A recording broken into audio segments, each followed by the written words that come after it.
أعوذ بالله من الشيطان الرجيم. بسم الله الرحمن الرحيم.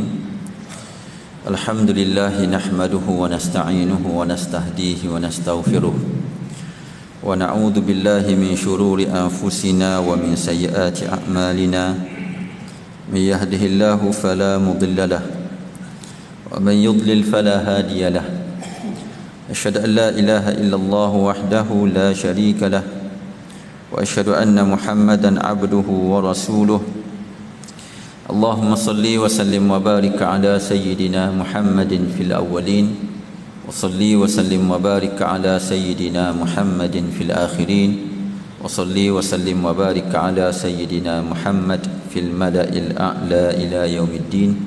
أما بعد. السلام عليكم ورحمة الله تعالى وبركاته. Alhamdulillah, pada pagi yang berbahagia ini kita sama-sama mengucapkan syukur kita kehadrat Allah Subhanahu wa taala kerana dengan limpah kurnianya kita masih lagi diberikan oleh Allah Subhanahu wa taala, diberikan peluang, diberikan kekuatan oleh Allah Subhanahu wa taala untuk sama-sama kita menunaikan tanggungjawab kita sebagai seorang muslim. Sebentar tadi kita telah menunaikan solat fardu subuh secara berjemaah dan insya-Allah tuan-tuan kita akan meneruskan dengan kuliah pada pagi ini. Muslimin muslimat yang dirahmati Allah Subhanahu wa taala, sempena dengan kita berada pada masih lagi pada awal Muharram, 12 Muharram, dan sempena dengan memperingati hijrah Nabi SAW, maka pada pagi ini tuan-tuan saya nak berkongsi beberapa kisah atau beberapa perkara yang berkenaan dengan sirah Nabi SAW, terutama sekali berkenaan dengan apa yang berlaku sebelum daripada Nabi SAW berhijrah ke Madinah. Tuan-tuan mungkin mendengar bahawa hijrah Nabi SAW sebenarnya tuan-tuan berlaku pada bulan Rabiul Awal. Mungkin tuan-tuan pernah dengar. Yang berlakunya ialah pada bulan Rabiul Awal. Cuma kita tuan-tuan bukan saja di Malaysia, bahkan di satu semua tempat seluruh dunia kita menyambut ataupun memperingati peristiwa hijrah Nabi SAW ini pada bulan Muharram, awal Muharram. Dan Al-Imam Ibn Hajar dalam kitabnya Fathul Bari dia menyebut bahawa yang menyebabkan ataupun yang menjadi sebab kenapakah diingati, direnungi ataupun kita menyambutnya pada bulan Muharram ialah kerana pada bulan Muharram itulah berlakunya keazaman dan juga niat Nabi SAW untuk berhijrah ke Madinah. Di situlah bermulanya Nabi SAW nak berhijrah ke Madinah. Jadi apa yang saya nak kongsikan di sini tuan-tuan ialah peristiwa yang berlaku sebelum daripada Muharram yang menjadi sebab musabab kepada niat Nabi SAW, keazaman Nabi SAW untuk berhijrah. Dan hijrah tersebut seperti mana yang saya sebutkan tadi berlaku pada bulan Rabiul Awal. Jadi pada apa yang berlaku kepada Nabi SAW, tuan-tuan mungkin sedia maklum bahawa baginda SAW ketika mana berada di Mekah membawa dakwah baginda SAW, baginda mengalami pelbagai ujian, terutama sekali pada tahun ke-10 selepas daripada kebangkitan Nabi SAW. Nabi SAW diangkat, diutus menjadi Rasul pada usia 40 tahun. Pada 10 tahun selepas daripada itu, pada usia 50 tahun, berlaku satu peristiwa yang besar dalam kehidupan Nabi SAW, iaitu bapa saudara baginda Abu Talib dan juga Khadijah radhiyallahu taala anha meninggal dunia pada tahun yang ke-10. Maksudnya pada ketika mana Nabi SAW berumur 50 tahun. Dan Syekh Ramadan Al-Buti menyebut bahawa kesan daripada terutama sekali kesan daripada pemergian Abu Talib. Apa yang berlakunya ialah orang Mekah pada waktu tersebut, mereka tuan-tuan mula memperhebatkan penentangan mereka kepada Nabi SAW. Bahkan kata Syekh Ramadan Al-Buti, pada tahun tersebut tak ada pun seseorang pun yang memeluk agama Islam. Jadi oleh kerana itulah maka Syekh Ramadan Al-Buti menyebut bahawa pada tahun itulah disebut sebagai tahun kesedihan. Bukan sedih semata-mata kerana Nabi kehilangan dua tonggak ataupun dua individu dalam keluarga baginda SAW, tetapi sedih kerana pada waktu itu bermulanya dakwah Nabi SAW ditentang dengan begitu hebat, sehingga akan disebut bahawa kalau sebelum ini tuan-tuan tak ada orang yang berani untuk memperlekehkan Nabi SAW kecuali orang-orang yang ada kedudukan, orang yang ada nama, orang yang ada taraf dalam masyarakat. Orang tu sahaja yang kita kata yang berani buat kepada Nabi SAW. Tetapi selepas daripada kematian Abu Talib, orang biasa pun tuan-tuan mula berani mengata Nabi SAW. Bahkan disebut ada seorang yang kita kata orang biasa lah, orang kampung biasa, dia mengambil lumpur, dia mengambil kita kata selut, dan dia letak di kepala Nabi SAW. Itu menunjukkan bahawa selepas daripada pada tahun yang ke-10 selepas daripada Nabi dibangkitkan, mula berlaku penentangan yang begitu hebat, sehingga kan orang-orang biasa yang kita kata yang berada di jalanan pun berani untuk memperlekehkan, menghina Nabi SAW. Dan itu tuan-tuan menjadi titik kepada satu Nabi SAW melihat kepada betapa sukanya dakwah di Mekah pada waktu tersebut. Baginda selepas daripada tu, baginda SAW cuba keluar ke Taif. Oleh kerana orang Mekah ni tuan-tuan mula menentang dengan terus terang, hatta disebut dalam kita sebut tadi bahawa tak ada orang pun yang beriman pada tahun tersebut. Maka Nabi SAW mula cari tempat yang luar daripada Mekah. Nabi pergi ke Taif. Dan seperti mana yang mungkin tuan-tuan dengar, di Taif pun Nabi SAW berdakwah. Nabi juga tuan-tuan ditentang. Bahkan disebut di Taif ni tuan-tuan sampai ke peringkat budak-budak pun ambil batu lempar kepada Nabi SAW. Dan Aisyah radhiyallahu taala anha pernah meriwayatkan satu perkataan Nabi SAW yang Nabi menyebut bahawa peristiwa di Taif itu lebih mengguris hati Nabi SAW lebih daripada peristiwa perang Uhud. Perang Uhud yang kita kata Nabi SAW mengalami beberapa perkara yang cukup hebat. Nabi SAW kehilangan bapa saudara. Nabi SAW kehilangan beberapa orang sahabat. Nabi luka di pipi, kan disebut bahawa sampai ke peringkat ada besi yang masuk di pipi Nabi SAW, tak boleh cabut kecuali kena pegang dengan gigi. Ada sahabat tuan-tuan yang gigit dengan gigi nak cabut besi tersebut. Kata Aisyah, peristiwa di Taif lebih memberi kesan kepada hati Nabi SAW. Jadi pada tahun yang ke-11 selepas daripada Nabi dibangkitkan, ataupun kita kata pada tahun ketika mana Nabi berumur 51 tahun, apa yang berlaku tuan-tuan ialah pada musim haji Zulhijjah, sebelum daripada Muharram.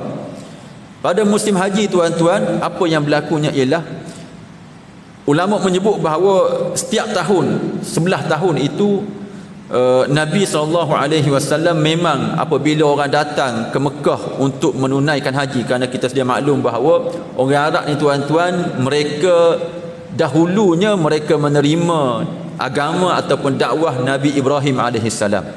Jadi haji itu tuan-tuan dah ada, cuma tak sama dengan kita kata dengan apa yang dibawa oleh baginda SAW. Cuma adalah tawaf itu ada dan seumpama dengannya. Jadi musim itu ada, musim haji itu ada.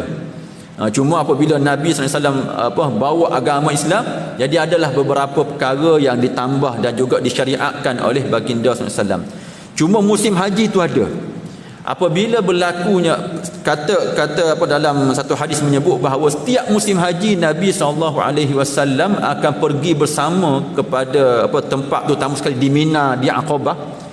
Nabi akan pergi dan Nabi akan jumpa orang-orang luar daripada Mekah yang datang ke Mekah pada waktu tersebut untuk musim haji, dan baginda akan dakwah, baginda akan ajak. Selama 10 tahun tuan-tuan, tak ada orang pun yang terima dakwah Nabi. Orang luar yang datang ke Mekah pada musim haji, pada selama 10 tahun tak ada orang terima.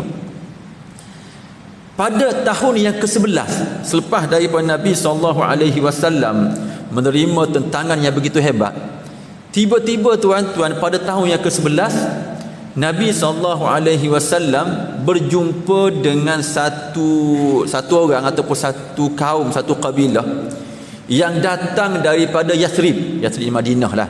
Yathrib, nama selepas daripada Nabi nama sebelum daripada Madinah itu ialah Yathrib. Nabi SAW jumpa dengan orang Yathrib.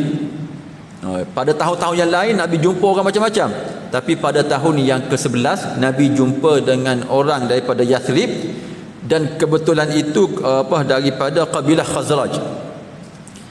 Kemudian apabila Nabi SAW jumpa, dan apa yang berlaku ialah orang Yathrib tuan-tuan yang berjumpa beberapa hari sahaja, ditakdirkan oleh Allah Subhanahu Wa Taala dia menerima Islam.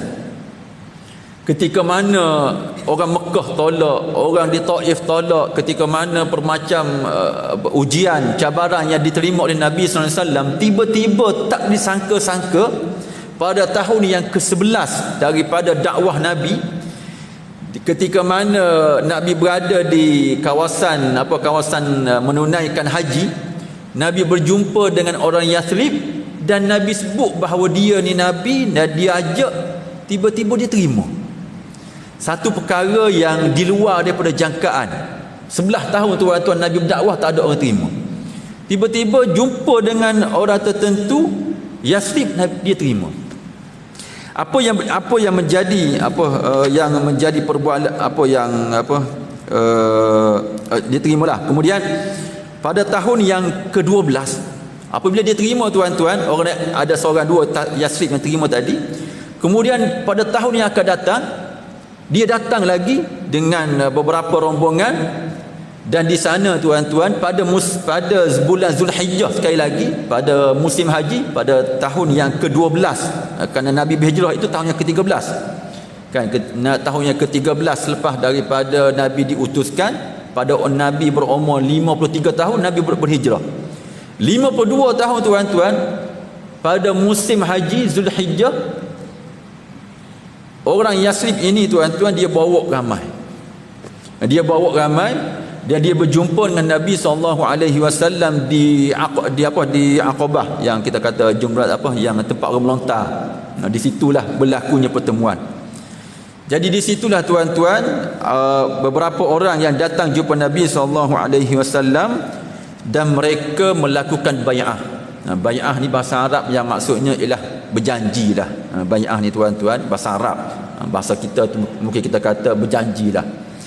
Mereka buat satu perjanjian, iaitu perjanjiannya ialah mereka akan seperti biasa untuk mengamalkan agama lah. Mereka tidak akan mensyirikkan Allah Subhanahu Wa Taala, mereka tidak akan mencuri, mereka tidak akan berzina, mereka tidak akan buat fitnah, mereka akan mentaati Nabi SAW. Itu bai'ah ataupun kita kata draft perjanjian yang mereka sebut dengan Nabi SAW.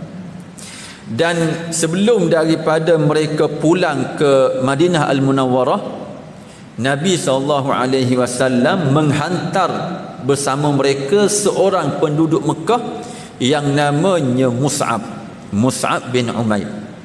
Itu yang berlaku pada tahun yang ke-11 ketika mana Nabi SAW berumur 51 tahun kan. 52 yang ini bai'ah 52, yang mula-mula jumpa tu 51. Jadi Syekh Ramadan Al-Buti, kitab yang saya bawa ni tuan-tuan, beliau memberikan ada 3 perkara lah yang boleh kita ambil daripada peristiwa itu. Yang pertama sekalinya ialah berkenaan dengan bagaimanakah yang berlaku dalam kehidupan Nabi SAW. 11 tahun tuan-tuan Nabi berdakwah, tahun yang ke-12 tuan-tuan ataupun tahun yang ke-11 baru ada orang yang menyahut seruan Nabi SAW. Dan beliau menyebut bahawa begitulah kita kata sunnah ataupun kebiasaan yang akan berlaku dalam kehidupan kita pada hari ini. Tuan-tuan, ada kalanya bertahun-tahun tuan-tuan kita buat sesuatu tak ada orang yang sambut, kan? Semalam saya kuliah, ada satu surau, dia sebut bahawa surau dia tuan-tuan kurang orang. Seganlah dia kata ajak ustaz mengajar, tiba-tiba yang hadir tuan-tuan sikit sangat. Dia sebutlah, dia kata macam inilah surau yang ni ramai macam ni ramai. Yang semalam tuan-tuan boleh bilang kita kata. Dia sebutlah bahawa tak tahu nak buat macam mana, kita buat makan pun orang tak datang, macam-macam dah dia sebut. Maksudnya ialah JK surau tu tuan-tuan, mungkinlah bagi dia itu dia buat macam-macam dah, mengambil masa yang bertahun-tahun. Tapi seperti mana yang kita lihat dalam kehidupan Nabi SAW, Nabi tuan-tuan 10 tahun Nabi ajak. Nak sampai kepada peringkat ada orang terima Nabi SAW itu 10 tahun Nabi ajak. Jadi kalau sekadar kita kata 2-3 hari ataupun seminggu 2, setahun 2 tuan-tuan, kita boleh kata sebagai kita ni masih baru lagi lah, masih awal lagi kita nak melihat kesan daripada dakwah tersebut. Dan ada satu kisah yang di India tuan-tuan. Kalau tuan-tuan pernah dengar madrasah Diobandi, satu madrasah yang cukup besar pada hari ini. Murid-muridnya tuan-tuan mungkin puluh ribu, besarlah kita kata. Sampai ke tempat kita tuan-tuan di Malaysia ni ada institusi yang mengambil inspirasi daripada sana. Dia buat madrasah, dia ambil silibus daripada sana. Diobandi ni tuan-tuan disebut bahawa dia bermula dengan seorang guru dan seorang pelajar di bawah pokok. Mula tuan-tuan, sebelum jadi besar, jadi ribu-ribu orang yang belajar ni tuan-tuan, dia bermula dengan seorang guru dan seorang anak murid yang belajar di bawah pokok. Kemudian ramai. Jadi itu memang perkara yang kita kata lumrah dalam alam, bahawa untuk mendapat terutama sekali berkenaan dengan perkara yang baik. Kita tak cerita perkara yang tak elok. Perkara tak elok ni tuan-tuan, kita buat pengumuman pun tak buat pengumuman pun orang cari, kan? Perkara yang tak elok ni tuan-tuan, dia cari, orang cari sendiri. Tapi perkara yang elok ni kita ajak ke masjid, kita ajak buat gotong royong ke, kita ajak untuk untuk menunaikan solat dan seumpamanya. Itu perkara tuan-tuan memerlukan kepada bertahun-tahun, dan ada kalanya kita meninggal pun masih lagi perkara tersebut tidak mendapat sambutan. Jadi apa yang berlaku pada Nabi SAW, kata Syekh Ramadan Al-Buti, begitulah lumrah dalam kehidupan. Yang keduanya yang dikongsikan di sini oleh pengarang, dia kata apa yang berlaku kenapakah orang Khazraj ataupun orang Yathrib tiba-tiba dia tuan-tuan boleh mudah terima Islam, kerana telah menjadi satu seolah-olahnya Allah Subhanahu Wa Taala telah susun dah. Setelah susunnya orang Arab ni tuan-tuan, bahasa mudah kita tuan-tuan, orang yang tak ada tamadun lah. Mereka ni tuan-tuan dengan tak reti membacanya, tak reti menulisnya, bukan orang yang educated lah bangsa mereka. Oleh kerana itulah apabila Nabi SAW menyampaikan dakwah, bawa agama, jadi mereka tuan-tuan, mereka memang tak terima benda baru ni tuan-tuan, memang mereka tak terima, kan? Mereka ni tuan-tuan, bahkan kita baca dalam Al-Quran, antara perkara yang dialami oleh baginda SAW berkenaan dengan dakwah ni ialah orang Arab pada waktu tersebut, orang musyrikin Mekah, tak percaya berkenaan dengan hari kiamat. Tak percaya. Dia kata macam mana kita boleh hidup balik. Itu memang, oleh kerana itulah memang akhir sekalinya memang orang Arab ni memang susah nak terima dakwah Islamiah. Apa yang berlaku kepada penduduk di Madinah ialah mereka tuan-tuan duduk bersama dengan orang Yahudi. Itu yang berbezanya kenapakah orang Arab Mekah tak terima, kenapakah orang Taif tak terima, tiba-tiba orang di Madinah tu terima, kerana mereka tuan-tuan duduk bersama dengan orang Yahudi. Orang Yahudi ni pada waktu tersebut dikenali sebagai orang yang ada buku, ahli kitab. Ahli kitab ni maksudnya tuan, dia ada buku, ada kitab. Orang yang agak educated, dia tahu banyak perkara, kan? Hatta kalau kita baca dalam hadis-hadis tuan-tuan, ada kita jumpa yang disebut sebagai Israiliyat.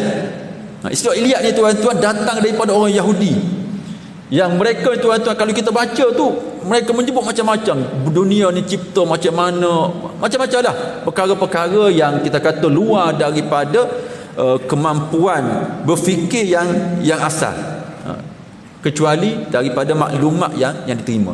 Jadi orang Yahudi ni tuan-tuan, dia hidup dengan orang Madinah, dan di situlah orang Madinah ni tuan-tuan mula kenal, mula tahu bahawa ada Nabi yang akan muncul. Itu yang pertama. Yang keduanya ialah ketika mana orang Yahudi ini apabila dia hidup dengan orang Madinah, dia tak hidup dengan aman, dia memang balah dah. Perang dingin itu memang perkara biasa, berbalah. Bahkan disebut bahawa orang Yahudi di Madinah inilah yang menyebabkan orang Madinah tu saling berperang. Kita mungkin tuan-tuan pernah dengar bahawa orang Madinah ni dia ada satu puak disebut sebagai Khazraj, yang kedua ialah Aus, kan? Aus dan Khazraj ni tuan-tuan, dia sama-sama penduduk Madinah tapi berperang. Dan di belakang daripada Aus dan Khazraj ni ada puak Yahudi. Aus dan Khazraj ni tuan, Aus ini Aus ini satu penduduk Madinah. Dia ada satu perjanjian dengan sekumpulan orang Yahudi. Khazraj dia ada satu perjanjian pula dengan sekumpulan orang Yahudi yang lain. Jadi maksud bahasa mudah kita tuan-tuan, proksi lah. Dia jadi macam proksi, berbalah tu tuan-tuan, berbalah antara Aus dan Khazraj, yang belakangnya ada Yahudi kerana perjanjian yang berlaku antara mereka. Dan orang Yahudi ni apabila berbalah dengan orang Islam ataupun ada apa kita kata bercanggah pendapat dan seumpamanya, mereka sering kali menyebut bahawa akan muncul nanti Nabi, dia akan bersama kami, ketika tu jaga kamu. Macam itulah dia ugut orang Madinah pada waktu tersebut dengan kemunculan Nabi yang mereka menganggap Nabi itu Nabi mereka. Ketika tu jaga kamu. Apabila orang Khazraj datang ke Mekah pada musim haji, dengar Nabi SAW menyebut bahawa dia Nabi, terus dia beriman. Kenapa? Kerana dia nak ambil kesempatan sebelum daripada Nabi itu pergi kepada orang Yahudi, dia nak pergi dulu lagi. Nak ambil kesempatan. Itu yang menyebabkan, disebut dalam kitab-kitab, yang menyebabkan orang Khazraj itu apabila dengar Nabi sebut bahawa dia Nabi, terus dia ambil kesempatan supaya kita kata supaya Nabi SAW tidak bersama dengan orang Yahudi. Dan itulah kata ulama bahawa itu memang seolah-olah dirancang oleh Allah Subhanahu Wa Taala. Kedudukan kemasukan orang Yahudi di Madinah itu perancangan daripada Allah. Perbalahan yang berlaku antara orang Yahudi dan orang Ansar itu juga takdir daripada Allah Subhanahu Wa Taala, yang akhirnya menyebabkan orang Madinah ini mudah menerima Islam berbanding dengan orang Arab yang lain. Dan kalau kita baca dalam sirah Nabi SAW, kita kata perancangan ini tuan-tuan, dia bukan sahaja pada peristiwa orang Khazraj itu memeluk agama Islam. Kalau kita baca sejak daripada awal lagi, Nabi dilahirkan yatim piatu, itu juga perancangan daripada Allah Subhanahu Wa Taala.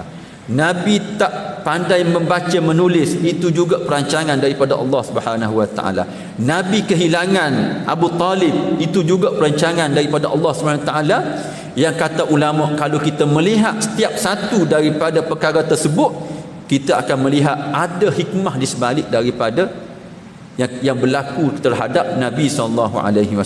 Ada hikmah kenapa kan Nabi SAW dilahirkan dalam keadaan yatim piatu, bapanya dah tiada, kemudian pada umur 5 tahun lebih kurang ibunya pula tiada.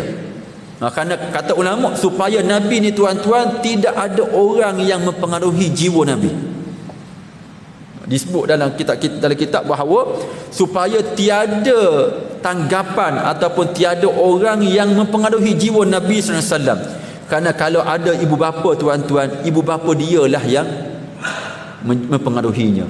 Bukan sekadar ibu bapa dia mempengaruhi, bahkan orang akan kata bahawa yang Nabi bawa itu ialah didikan daripada ayah dia. Jadi kata ulama, oleh kerana itulah sejak daripada awal, tuan-tuan, Nabi SAW sampai ke remaja, sampai ke dewasa, tiada seorang pun yang betul-betul menjaga Nabi SAW kecuali Abu Talib. Dan Abu Talib pun kata ulama, supaya orang tidak menganggap bahawa Nabi bawa ini ajaran ataupun hasil daripada didikan Abu Talib, ditakdirkan bahawa Abu Talib sendiri, tuan-tuan, dia meninggal dalam keadaan kafir. Maksudnya, tuan-tuan, takkan kita nak kata bahawa Nabi bawa ajaran Abu Talib. Abu Talib sendiri menentang Nabi, mati dalam keadaan kafir.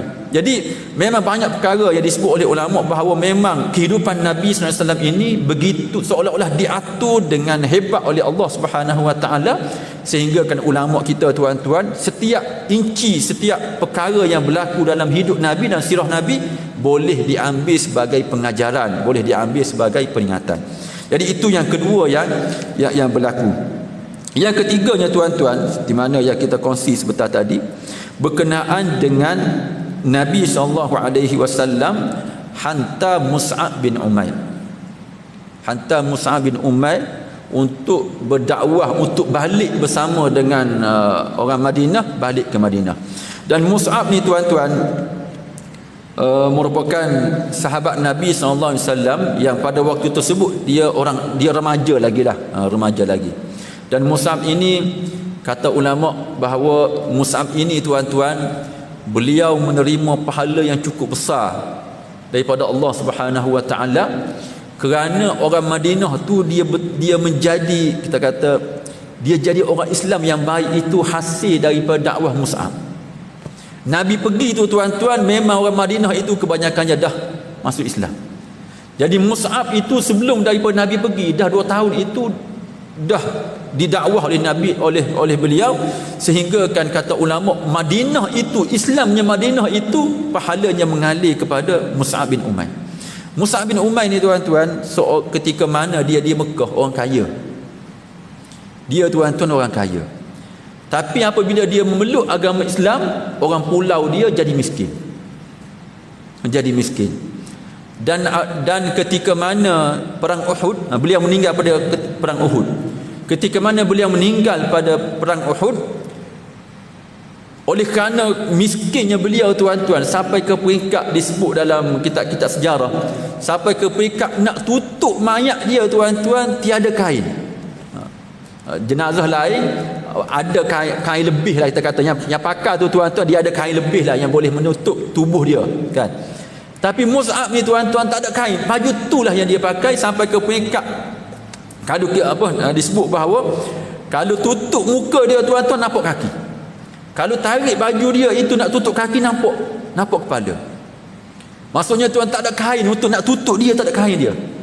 Yang apabila disebut kepada Nabi SAW, Nabi menangis. Nabi menangis kerana apa? Kerana Mus'ab ini dulunya seorang yang kaya, tapi miskin kerana agama. Kerana agama, tuan-tuan, beliau telah memilih satu kehidupan yang kita kata sampai ke peringkat nak tutup jenazah dia pun tak ada harta yang boleh, tak ada kain untuk ditutup. Tapi kata seperti mana yang dikongsikan sebentar tadi, pahala Islamnya Madinah itu, tuan-tuan, mengalir kepada Mus'ab bin Umair. Cuma Syekh Ramadan Al-Buti menyebut bahawa peristiwa Nabi SAW menghantar Mus'ab bin Umair kepada penduduk Madinah itu satu simbol kepada kita orang Islam bahawa agama ni, tuan-tuan, dia bukan kerja Nabi sahaja. Kalaulah agama ni, tuan-tuan, kerja Nabi sahaja, Nabi sendiri akan pergi. Dan Nabi sendiri, tuan-tuan, dalam beberapa kisah kita dapati bahawa Nabi hantar para sahabat. Nabi bahkan dalam kisah ni, Nabi hantar Mus'ab bin Umair untuk pergi ke Madinah, mewakili Nabi SAW, mengajar orang Madinah agama, berdakwah dan seumpama dengannya. Kata Syekh Ramadan Al-Buti, itu menunjukkan bahawa kita macam itulah. Kita ni, agama ni, tuan-tuan, dia bukan kerja Nabi sahaja. Bahkan dalam buku ni dia sebut bahawa agama ni tuan-tuan bukan kerja ustaz sahaja, dia sebut macam tu. Dia kata agama ni, agama Islam ni tuan-tuan, dia tak setuju sekiranya kita sebut bahawa ada orang agama dalam Islam.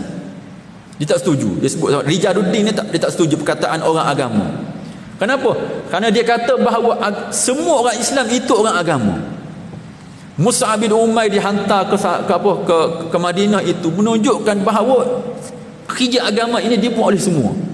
Jadi dia memang sebut bahawa dia memang tak setuju sekiranya ada di kalangan masyarakat ini digelar sebagai orang agama. Kenapa? Kerana semua orang Islam itu orang agama yang bertanggungjawab untuk melaksanakan, membawa agama Allah Subhanahu Wa Taala. Kemudian pada tahun yang ke 13 ataupun ketika mana Nabi SAW berumur 53 tahun, pada tahun Nabi berhijrah, orang Madinah tuan-tuan sekali lagi datang jumpa Nabi SAW. Dan ketika itulah tuan-tuan, Nabi buat satu perjanjian yang berbeza dengan perjanjian sebelum ini. Perjanjian Aqabah, di Aqabah yang pertama yang sebelum ini, pada tahun yang ketika Nabi berumur 52 tahun, perjanjian dia ialah supaya orang Islam ini buat melaksanakan kerja agama. Jangan mencuri, mentaati mentaati Allah, mengucap kerja agama yang perlu, yang setiap orang perlu buat. Pada perjanjian Aqabah yang kedua, Nabi buat satu perjanjian. Nabi tanya kepada orang Madinah, adakah engkau akan mempertahankan aku seperti mana engkau mempertahankan perempuan kamu, anak kamu? Nabi tanya perkataan demikian kepada orang Madinah, seolah-olah Nabi minta satu, Nabi nak tahu persediaan mereka. Adakah mereka sanggup untuk bersama Nabi SAW mempertahankan Nabi? Jadi orang Madinah menyebut bahawa kami akan pertahankan engkau wahai Rasulullah, dan engkau jangan bimbang, kami ni orang beliau menyebut bahawa engkau jangan bimbang, kami ni orang Madinah ni orang yang ahli perang, kerana memang ada perang semua, memang ahli perang. Jangan bimbanglah kalau ada orang nak ganggu tu, jangan bimbang, kami boleh buat, boleh kita boleh mempertahankan. Jadi begitulah perjanjian yang disebut oleh Nabi SAW dalam peristiwa Aqabah yang kedua, yang berlaku pada musim haji, musim Zulhijjah, pada bulan Zulhijjah, dan pada bulan Muharram selepas daripada itu. Ketika itulah Nabi berazam untuk berhijrah ke Madinah. Cuma apa yang berlakunya ialah Nabi tunggu keizinan daripada Allah Subhanahu Wa Taala. Jadi keazaman, kehendak untuk berhijrah itu, persediaan untuk berhijrah itu memang berlaku pada bulan Muharram. Cuma Allah Subhanahu Wa Taala melalui Jibril telah mengizinkan, memberikan isyarat untuk berhijrah apabila tibanya bulan Rabiul Awal. Jadi oleh kerana itulah maka kita tuan-tuan, maka kita kita setiap tahun, bukan kita sahaja, seluruh dunia memang kita menyambut, memperingati hijrah Nabi SAW sempena dengan peristiwa perjanjian yang berlaku antara Nabi dengan penduduk Ansar, yang mana mereka bersedia untuk menerima Nabi SAW dan mereka berjanji untuk mempertahankan baginda SAW. Dan pada bulan Muharram itulah Nabi telah, kita kata, betul-betul bersedia, hanya menunggu green light daripada Allah Subhanahu Wa Taala untuk berhijrah ke Madinah Al-Munawwarah. Jadi itu tuan-tuan berkenaan dengan beberapa peristiwa yang berlaku sebelum daripada hijrah Nabi. Jadi kalau kita tuan-tuan mungkin kita dengar berkenaan dengan hijrah kan, kita mungkin dah dengar berkenaan dengan ceramah hijrah, Nabi keluar pada waktu malam, tempat Nabi itu diganti oleh Sayyidina Ali, Nabi keluar dengan Abu Bakar. Itu mungkin kita sedia maklum berkenaan peristiwa hijrah tersebut, yang mungkin kita banyak dengar berkenaan dengan perkara tersebut. Tapi sebenarnya apa yang berlaku ialah dia mula sebelum daripada tu lagi, ataupun secara lebih terperinci tuan-tuan, ia bermula pada tahun yang ke-10, pada ketika mana Nabi berumur 50 tahun, ketika mana dakwah Nabi SAW seolah-olah menemui jalan buntu. Ketika mana Nabi berdakwah kepada orang Mekah, Nabi pergi keluar ke Taif, Nabi juga menerima perkara yang sama. Ketika itulah tuan-tuan memang Nabi SAW kita kata mula target itu target kepada orang luar lah, kita kata luar daripada orang Mekah.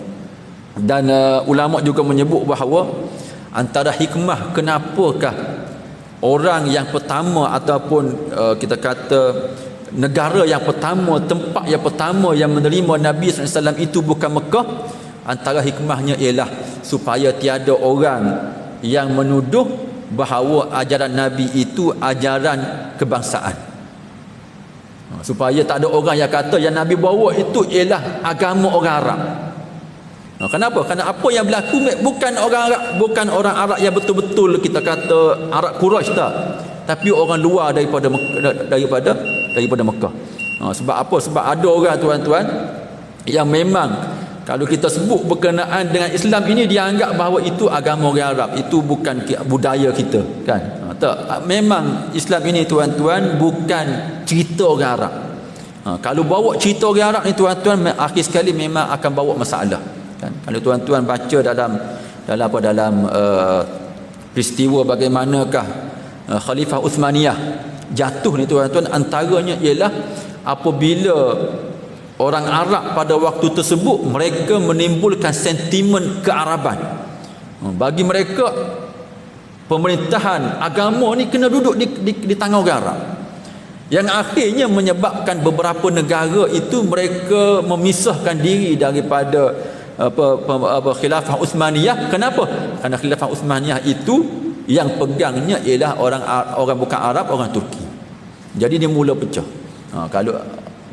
Kenapa akhir sekali seperti mana yang tuan saja maklum, akhir sekali runtuhlah Khilafah Uthmaniyah. Antara sebab musababnya ialah banyaklah sebab tu banyak. Antara sebabnya ialah orang Arab, beberapa negara Arab itu mereka menjauhkan diri, tak iktiraf. Kenapa? Kerana mereka merasakan bahawa agama ini milik orang Arab sahaja. Jadi kata ulama, kenapakah yang menerima itu bukan orang Mekah, orang yang betul-betul berdarah Arab itu, tetapi orang luar yang berada di Madinah Al-Munawwarah, itu sebagai satu simbolik bahawa agama ini tuan-tuan bukan milik orang Arab, walaupun yang bawa itu ialah Nabi SAW keturunan Arab, tapi yang menerimanya, negara yang pertamanya ialah di Madinah Al-Munawwarah. Itu tuan-tuan apa yang disebut oleh beberapa orang ulama hasil daripada pemerhatian mereka terhadap sirah Nabi SAW. Jadi saya rasa tuan-tuan setakat itulah yang saya boleh kongsikan pada pagi ini berkenaan dengan kita kata latar belakang lah sebelum daripada berlakunya hijrah Nabi SAW. Semoga apa yang dikongsikan ini dapat menambah maklumat kita dan juga semangat kita untuk membawa agama ini melihat kepada apa yang berlaku kepada sirah baginda sallallahu alaihi wasallam. Jadi apa yang baik itu datang daripada Allah Subhanahu wa taala, dan apa yang kurang itu datang daripada kelemahan diri saya sendiri. Aqulu qawli hadza wa astaghfirullah li wa lakum. Wassalamu alaikum warahmatullahi taala wabarakatuh. A'udzubillahi minasyaitonir rajim. Bismillahirrahmanirrahim. Ya Rabbana lakal hamdu kama yanbaghi jalalika wajhika wa 'azimi sultanik. La uhsi thanan 'alaika anta kama athnayta 'ala nafsik. Allahumma ij'alna minal ladzina yastami'una al-qawla fayattabi'una ahsanah. Rabbana atina fid dunya hasanatan wa fil akhirati hasanatan wa qina 'adzaban nar. Wa sallallahu ala sayyidina Muhammad wa ala alihi wa sahbihi wasallam. Walhamdulillahi rabbil alamin.